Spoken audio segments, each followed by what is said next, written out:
রাজধানীর আগারগাঁও সড়ক অবরোধ করে বিক্ষোভ করছে বৈষম্য বিরোধী গণ-অভ্যুত্থানে আহত এবং চিকিৎসাধীন ছাত্র জনতা। দুপুর থেকে তারা এই অবরোধ কর্মসূচি শুরু করে। তাদের দাবি, জুলাই-আগস্ট গণ-অভ্যুত্থানে আহতদের জন্য ঘোষণা করা অনুদানের টাকা এবং ভালো মানের চিকিৎসা সেবা।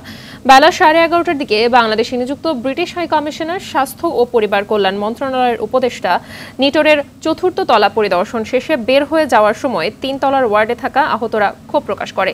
এক পর্যায়ে তারা স্বাস্থ্য মন্ত্রণালয়ের একটি গাড়ি আটকে দিয়ে রাস্তায় নেমে আসে।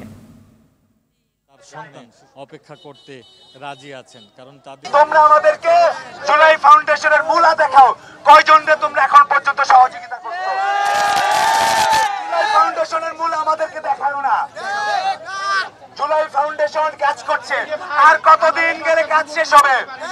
আর কত মাস লাগবে? আর কত সময় লাগবে?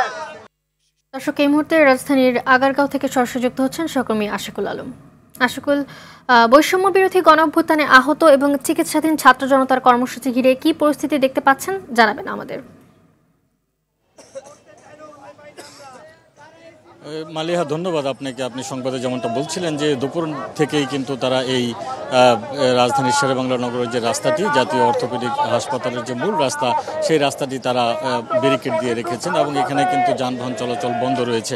আমি যদি আপনাকে এই চিত্রটা একটু দেখানোর চেষ্টা করি যে এখানে যারা আহত হয়েছেন তাদের অনেকেই কিন্তু কেউ হাত হারিয়েছেন, কেউ পা হারিয়েছেন, কেউ চোখ হারিয়েছেন এবং ঠিক ওই অবস্থায় কিন্তু তারা এখন রাস্তায় অবস্থান করছেন। তারা যেটি বলছেন যে তাদের পুনর্বাসন প্রক্রিয়া যেভাবে শুরু হওয়ার কথা ছিল এবং সরকারের পক্ষ থেকে যেভাবে আশ্বাস দিয়েছিল সেরকম আশ্বাস বাস্তবায়ন তারা দেখছেন না। এটি হচ্ছে একটি বিষয়। আরেকটি বিষয় হচ্ছে যে তাদের চিকিৎসা, যে উন্নত চিকিৎসার যে ব্যবস্থা, সেই জায়গায়ও একটি বড় ধরনের ঘাটতি রয়েছে, যে তাদের যেরকম আসলে চিকিৎসা সেবা পাওয়ার কথা সেরকম চিকিৎসা সেবা তারা পাচ্ছেন না। যার কারণেই কিন্তু আজকে দুপুরে স্বাস্থ্য উপদেষ্টা যখন এখানে আসেন তখন যেটি তারা বলছিলেন যে স্বাস্থ্য মন্ত্রণালয়ের একটি টিম যখন এখানে আসেন তখন 4 তলার একটি ফ্লোরে এই কিছু সংখ্যক ছাত্র জনতার গণ-অভ্যুত্থানে যে আহত তাদেরকে দেখছিলেন এবং এর পরবর্তীতে তিনি নিচে নেমে যান। কিন্তু 3 তলার যারা ছিলেন তাদেরকে তিনি কেন দেখেননি বা তাদের খোঁজ খবর নেননি, এটি নিয়ে তাদের মধ্যে এক ধরনের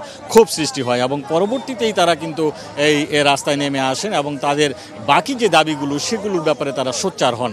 আমি যদি আপনাকে একটু দেখাতে চাই যে মালিহা, যে ঠিক এই পরিস্থিতিকে কেন্দ্র করে রাস্তার দুই পাশেই কিন্তু এখন যান চলাচল যেমন বন্ধ রয়েছে, তেমনি বিপুল সংখ্যক পুলিশও এখানে রয়েছেন এবং ঠিক উল্টো পাশের যে চিত্রটি, এখানে যেহেতু হাসপাতালের বেশ কয়েকটি হাসপাতাল এখানে রয়েছে, এই যে মূল যে ফটকগুলো, সেই ফটক দিয়ে কিন্তু শুধুমাত্র অ্যাম্বুলেন্স ছাড়া অন্য কোনো যানবাহন কিন্তু চলাচল করতে দেয়া হচ্ছে না এবং দীর্ঘ যানজট কিন্তু সৃষ্টি হয়েছে। তবে সবশেষ যেটি আমরা জানতে পেরেছি যে এখনো পর্যন্ত তারা সরকারের পক্ষ থেকে কোনো ধরনের আশ্বাস পাননি, আর সে ধরনের কোনো আশ্বাস না পাওয়া পর্যন্ত বা যাদের দাবি পূরণ না হওয়া পর্যন্ত তারা রাজপথ ছাড়বেন না, এমনটি কিন্তু তারা বলছেন। মালিহা, এই ছিল আমার কাছে। ধন্যবাদ আপনাকে।